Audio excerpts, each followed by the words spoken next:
Here's the solutions to the revision questions. Question 1 is talking about a vessel that's currently at a position such that D and C are in line. So that means that I can draw a straight line between D and C, and it'll be somewhere along this line. So tick, use that bit of information, and E is at a bearing of 0, 0, 0 degrees. So from E, I'll draw where the direction north is. 0, 0, 0 is directly north. So I'm just going to extend that line down. So currently the position of the vessel is in the intersection of those two lines. At what direction and at what speed in knots would the vessel have to travel to reach the position where A and B are in line? So perhaps with a different color so I don't confuse myself. So where A and B are in line, so it's somewhere along here. And C is at a bearing of 3, 4, 5 degrees. So from C, I'll draw a little line for where north is. And then I'll measure the angle 3, 4, 5 degrees and draw a line. So the vessel ended up at the red dot. The question asks me what direction and what speed would the vessel have to travel. So I'm really looking for what's happened along this dotted line. I can draw my dotted line. What's happened along here? So I should be able to calculate the bearing, okay, just by measuring it. So if I find this angle around here, should be able to find the bearing. So put your protractor on your page and find that. Okay, so I've measured that angle to be 197 degrees, and I've just written some words there referring to some things on my map between the 2 points, so that if I make a little error, I can still get some part marks for the working. Second part of the question, so at what direction, that's done. At what speed, so I need to calculate the speed. I know the time is 2 hours. Okay, so I know that speed equals distance over time. I know that time is 2 hours. To find the distance, I'm going to need to measure how far I've travelled. So on my map it's about 2.7 centimetres. Doesn't matter what distance it actually is. I'm just going to translate this to my minutes on the side.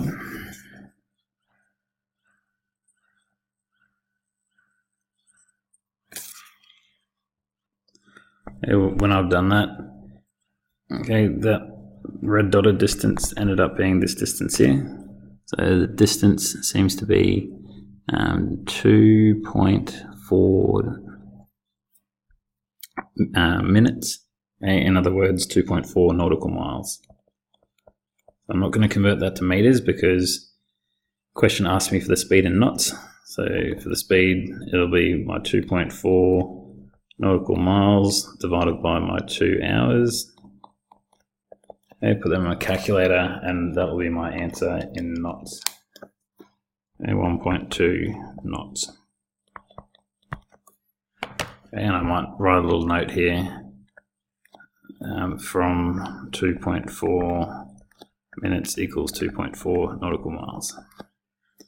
Okay, so there should still be some working. The majority of the working is on the map, but you can still write some words around there as well.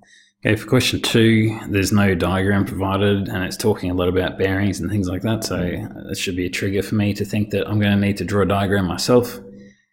Okay, so the trick will be that I'll probably highlight all the important information as I read it and then tick it off as I use it. So at 11 AM, a ship travelling at a bearing of 90 degrees sees a lighthouse at a bearing of 45 degrees. The ship travelling at 10 knots sees the same lighthouse at 0, 0, 0 degrees at 2 AM. Okay, so I'll go ahead and try and draw a diagram that encompasses all that information. So I've got my ship. I'll label it S, travelling at a bearing of 90 degrees. So it's going in this direction. Sees a lighthouse at a bearing of 45 degrees. So here's my north. 45 degrees will be out here somewhere. And I've got my lighthouse. I've got 45 degrees there. So far, and this is at 11 AM.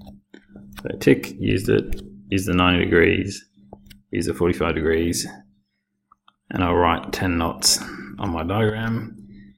Okay, and then it sees the same lighthouse at 000 degrees, which is directly north at 2 AM. So eventually, should be 2 PM. At 2 PM, it's going to see the lighthouse directly north. Look at right angles all over the place. Question is, how far is the ship from the lighthouse at 2 PM? Okay, so looking at this problem, it's travel at 10 knots for 3 hours, okay, to get from those 2 points. And I'm trying to find that unknown, that distance between the ship and the lighthouse at 2 PM. Using all my Year 7 angle rules, I've got 45 degrees here. I should have 45 degrees in there as well. So to solve for x, I'm basically constructing a right angle triangle. I don't know this distance here, so I better find that first using all my knowledge of all these different rules. So I know that distance equals speed times time. My speed was 10 knots, my time was 3 hours, so I'll have 30 nautical miles as my distance. So when I go to draw my triangle, I've got 45 degrees, I've got 30 nautical miles, and I'm trying to find that unknown. Okay, so I'll use probably the tan ratio. I'll write my rule like a good student. Okay, substitute in my values.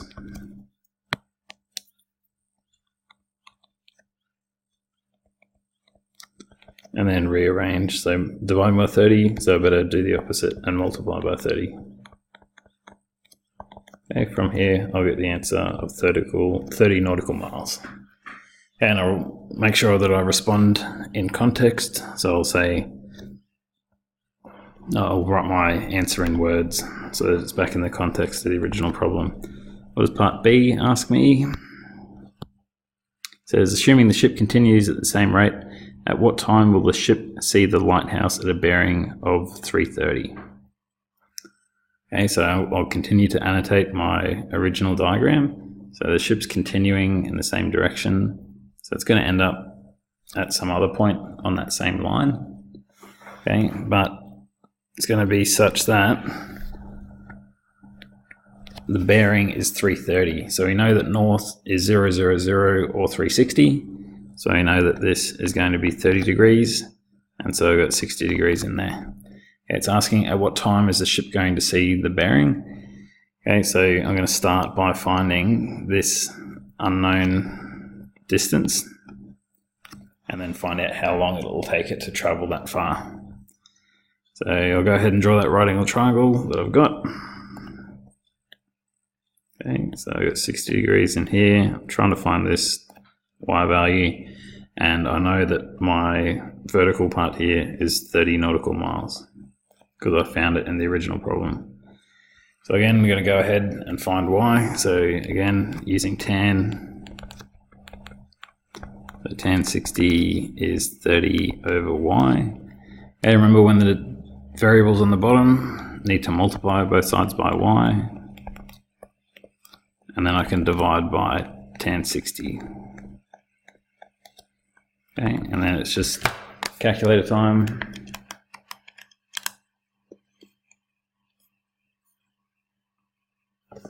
Should get something like 17.32 nautical miles as an approximation.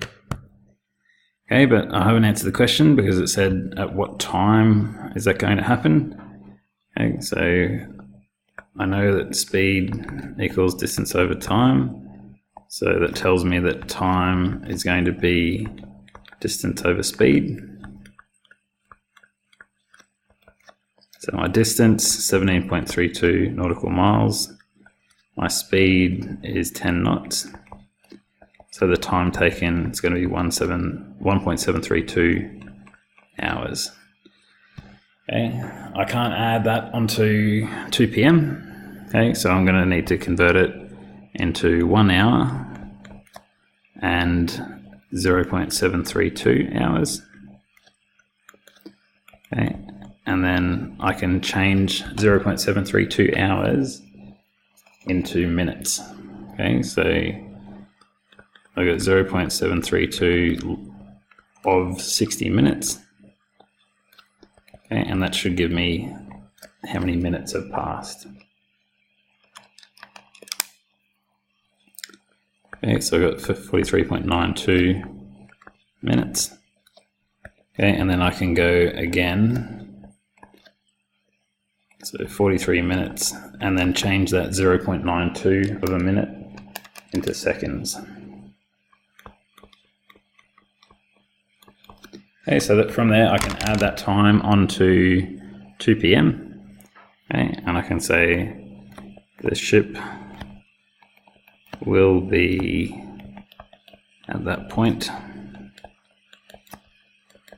at 3:43:55 p.m. For question 3, I'll answer the question probably using some diagrams to help out. So it says, which of the two alternate methods is more accurate for finding the position of a vessel? So option 1 is I have a shoreline and I've got 2 objects. I find the bearings to them, whatever they are, and I draw 2 lines and plot myself here. Okay, so this is option 1. Option 2 is similar sort of shoreline, find the bearing of one object, okay, draw that line, and then use a transit fix for having 2 points in line, okay, and locate myself that way. Okay, so in terms of responding to this question, we'd just briefly evaluate the 2 methods. So I might say something like option 1, fixing the position with 2 bearings means that there may be some errors due to the use of a compass. Okay, so taking the bearings, might get some errors, might be next to a mountain, might be next to all sorts of things that'll cause our compass to have some variation. There's some words there for you as well. So option 2 is still using the bearing for one of the points, but also takes advantage of the fact that 2 of the things on the shoreline are directly in line. So we can be pretty much sure of that line, the transit fix line.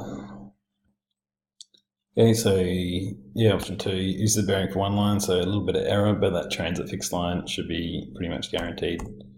Okay, because the buildings aren't going to move and we can actually see it on the map. We're not relying on the compass that much. Okay, and then make some sort of conclusion. Okay, so we need to minimize the errors by using the compass least, okay, which is option 2. And in terms of discussing any limitations of both methods, so limitation of method 1 would be the compass. Okay, so limitation option 1, need to be able to use the compass accurately. And we also need to know what the magnetic true variation is so that we can do the conversion once we've taken it off our compass. Main limitation of option 2, even though it's really accurate, it's pretty rare that we'll find 2 objects exactly aligning, so obviously you need that to be able to happen. Okay, and for both methods, we need to assume that the boat is essentially stationary, or we're essentially taking the 2 measurements at the same time. Okay? Otherwise, our method of fixing the position would be inaccurate. Okay, there we go. So I'm looking forward to reading your answers for that question. All right, question 4, we've got a lighthouse question. So the lighthouse is marked on the diagram below. Okay, there's our lighthouse coming out of the ground. The navigator on a ship sees the lighthouse at a bearing of 300 degrees. So that'll be a bit of important information. And sees the top of the tower at an angle of 0 degrees, 44 minutes. That'll be important as well. Find the position of the boat and calculate how far a swimmer would have to swim to the shoreline to the nearest meter. So I'm going to start by using my 300 degrees, okay, and from my true north here, I'm going to draw a 300 degree angle and draw a line on my map so I know roughly where the ship is. Okay, so I've used this 300 degree measurement. It's somewhere along that line. Who knows exactly where it is? So remember, all these words about my lighthouse gives me information about it. It gives me information that it's flashing. There's 2 flashes, 12 seconds between flashes, and the lighthouse is 120 meters tall. That's probably the most important piece of information. So if I'm going to draw the lighthouse, I've got this vertical lighthouse that's 120 meters tall, and I'm in a ship somewhere, some horizontal distance away from the lighthouse, and I know that I'm looking at it at an angle of 0 degrees 44 minutes. Okay, so from here, and I'm assuming it's a vertical lighthouse, okay, at right angles. No leaning lighthouse of Pisa, for example. Okay, I should be able to find the distance I am away from that lighthouse. Okay, so like all the other questions so far, I'm going to use tan. So write my rule. Substitute in the values I know. So it's 0 degrees, 44 minutes. 120 over x. Okay, we can multiply by x and divide by tan 44, or you can just swap these two guys around. Either way, we'll get there the same way.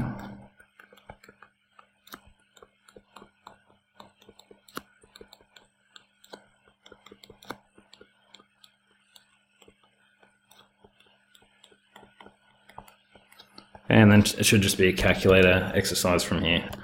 Okay, so I've got the distance it is away from the lighthouse in meters.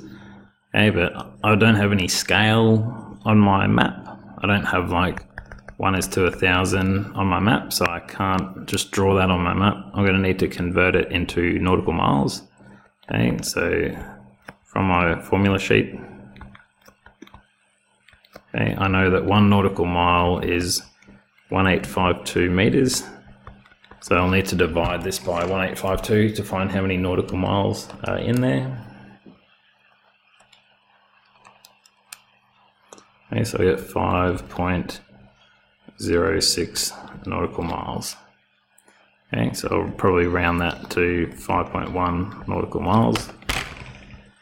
And then I'll go up to my little scale on the right hand side. So when I get 5.1, so I'm going to need to draw on my map basically from here to here. So this distance along this line is where my ship is going to be. Okay, there it is. There's my ship. Okay, I'll mark it with an S to show that I've located it. Looking pretty good. So find the position of the boat. Sounds good, done. So from here, need to find how far the swimmer would have to swim. So we're assuming that there's a big shipwreck here, and from here we need to get to shore somehow. So you're really getting your ruler out and finding the distances to all these shorelines. So basically looking at all these different lines that could exist and seeing which one's the smallest. There is a little bit of estimation here. I'm sure you're capable of doing that. Okay, so my swimming route is that bold line there. I've measured that distance and put it on my scale on the right hand side of the diagram and found that it's about 4.8 minutes. Okay, yours might be different, but you know, that's okay. So we'll write some words about that in our solution. Okay, so just stating, okay, the closest one is 4.8 nautical miles from the boat, and then show my conversion into meters. So I know that I need to multiply this by 1852 to make it into meters. Okay, so he or she needs to swim 8889.6 meters. Okay, and then I'll write that in context. Okay, I want to go back to my question just to check that it's right. I see that it says to the closest meter. Okay, so this is no good. It should be 8890 meters. Okay, so always when you finish a question, go back and make sure that you've actually answered it in the form that was prescribed. Okay, question 5 gives us a big hint straight away. It says magnetic variation is 11 degrees east, so probably have to use that at some point. We've got a similar sort of question to, I think, question 1. We've got information about a vessel at 1400 hours, then information about it at 1430 hours, and we're trying to see what's happening between those 2 points in time. All the angles that we have here are in compass bearings. So I'm going to just make a little table over here to convert my compass bearings to true bearings, okay, because I need true bearings to be able to mark them on this map. So my variation is east, which means my compass bearings need to be the least, which means to get to my true bearing, I'm going to need to add that variation. Okay, so like 29 degrees, and I'll do the same for all these other ones.